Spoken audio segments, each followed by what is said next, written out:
Welcome on into the second of this hip mobility series, where we're going to do a few more intermediate moves.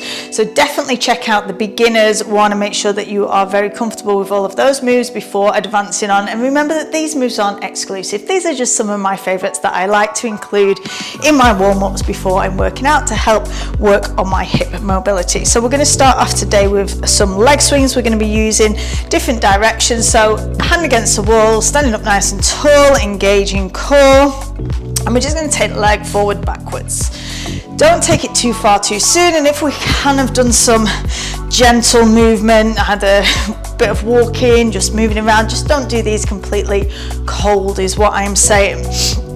So this will act as part of the warm-up, and then we're just going to change sides. And all of these moves, when we're doing mobility stuff, we don't want to push through pain. Like, this should feel quite nice. Like, dependent on where your mobility is at the minute, you might be quite here. If you're more flexible in the hamstring, you might be able to take it a little bit higher. Also keeping in mind at the time of day that you're going to be completing this also. We're going to do the same movement, but laterally. So excuse my bottom, because it's quite nice to just hang onto the wall. So taking the leg out and across, and we're just swinging and out to the side. We're not overly forcing, just getting some movement in to those hips. Change side.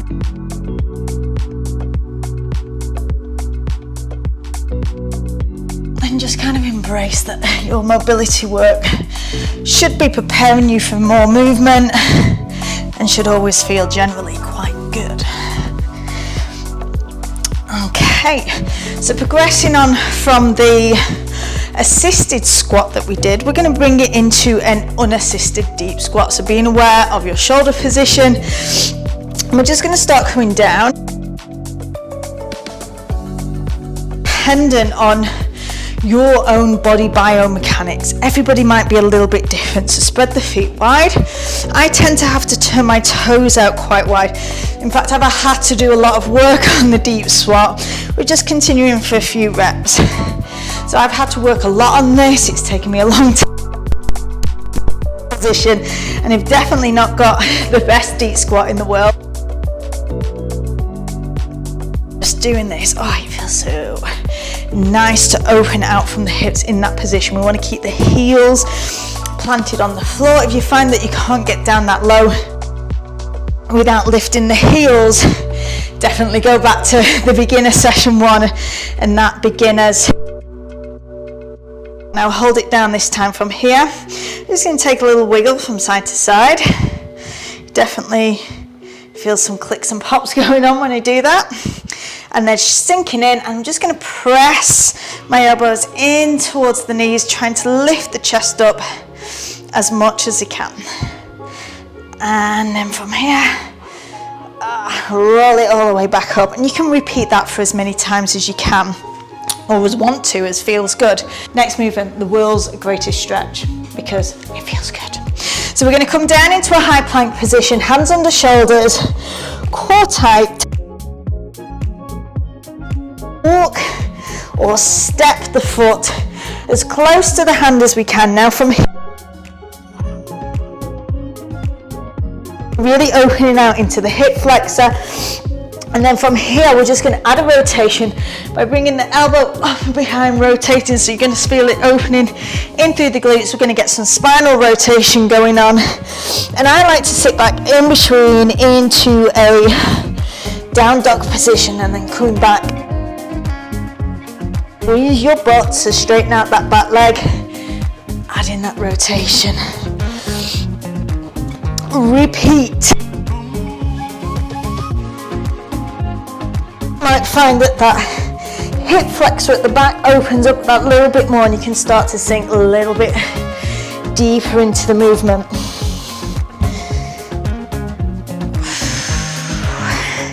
Always breathing with the movement. The more we can enhance the breath in our mobility work, one, it's great for calming down the body and the nervous system, but it's really going to help us get the most out of the movement and just gradually making these bigger as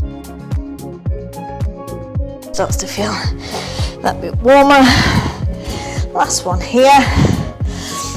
Over now. And release. Back into downward dog. And then walk it. Bringing it all the way in. And we're just going to come kneeling down. We're just going to do a side reach from this kneeling position. Love this move to really release out the lower back. And it's just a nice in-between movement as we go into our next move. Last one. Okay, we're going to come into a frog stretch. We're going to start with single leg first. Now I want to slide the foot away, and I'm going to take toe out and just drop that knee out a little bit wider. I'm using my hands for support. Now we want to keep the outside of the foot pressed down, and we're going to feel a big opening in through the inner part of the leg. On your bent leg, if you can, it's going to feel more intense if the toes out to the side. However, if that is too uncomfortable, you can start with the foot onto the toe and then eventually progress. I'm definitely tight in this area, so we're going to take an inhalation coming forward. Inhale, come forward. Exhale, come back, keeping the chest lifted, back straight. Oh, this is always one for me that feels quite intense. You might find that you can sit back further.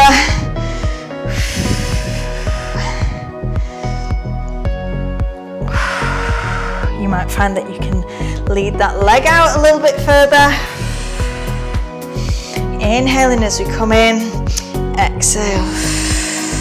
Sink back. Release. Bring it back in. Sit back. Change sides. So slide the foot out to the side. Toe and knee position change. Press through the outside of that foot. Turn that other foot out externally. Bring it forwards. Inhaling. Exhale. Sink back. And always on these moves, you're probably going to notice one side feels a little bit more tight than the other. It's quite, I don't want to say normal, but it's common to feel wonky from one side to the other, because normal, we should be all completely balanced from one side to the other. That's how we would best prevent injury, but modern day living means that we're more dominant on one side. We tend to use one side more than the other. Hence, we can end up with muscular imbalances, but we want to bring that into our awareness. I've got the dog coming in to join me now. Just come in and just give those hips a little release side to side. We want to have that awareness so that if we are feeling tighter on one side than the other, more time working on that tight side. So now we're going to come into a double leg froggy. If you can, again, get those toes out to the side. This one can feel quite intense, so you can stick with those 6 single leg ones for as long as you feel comfortable with. So we're going to bring it forwards, inhaling, exhale. Repeat.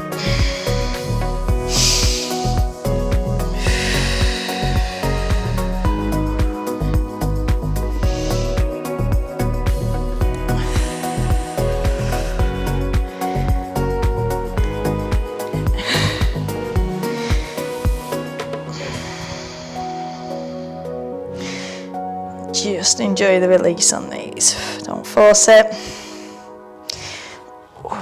And release. You might have to walk the toes in, walk the knees in, bring it back into that seated position. Just give it a release again from side to side. Final run we're going to go into to complete this intermediate series, and this is just an introduction. There is so many different variations of mobility moves. It's quite a nice way just to keep it varied in your mobility work and include these different moves within your workout. So from here, if it's too much to bring both legs up at the same time, because that's essentially what we're going to do straddle lift. So hold, hold, hold. So we've got a contraction through the hip flexors, through the quads, and then we're going to release and come into a forward fold. We're only going to repeat it a few times. If you feel your quads cramping up or the hip flexors cramping up, it's quite common. Just give it a hit and then release back in when you can. If you need to, you could even go single leg and then do the other leg. So we're going to try and aim for 6 in total. So we want to hold that contraction, hold, hold, hold, inhale, and then as we exhale, we're coming to the forward fold. So sitting up nice and tall. I like to point my toes, it's the gymnast in me many, many moons ago. And lift and hold for 3, 2, 1, inhale, exhale, fold forward. Bring it up. 3, 2, 1. And you can stay in the forward fold as long as feels good for you. Don't worry if you're not in time with me. You do you on your workouts. And you'll just notice that your ability to sink down that little bit lower with each one. I have no idea how many we've done now. Lost count. That's 3. Might be 3.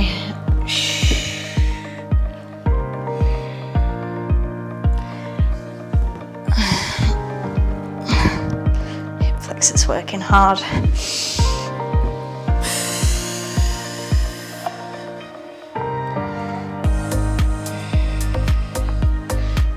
Dog there, I'm sure. Apologies if you can just hear her chewing and licking her foot. Coco.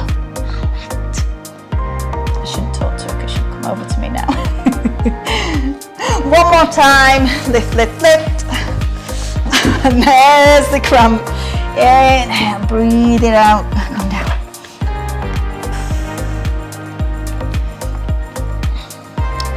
Better than giving your dog a little cuddle whilst as you're doing your stretches. And then release. We're just going to give those a hit and a release, and that's going to conclude our intermediate section. Stick with those moves for as long as you feel comfortable with, and if you're feeling ready, we're going to do just a few advanced ones in the next series, and I hope you join me again for the next one.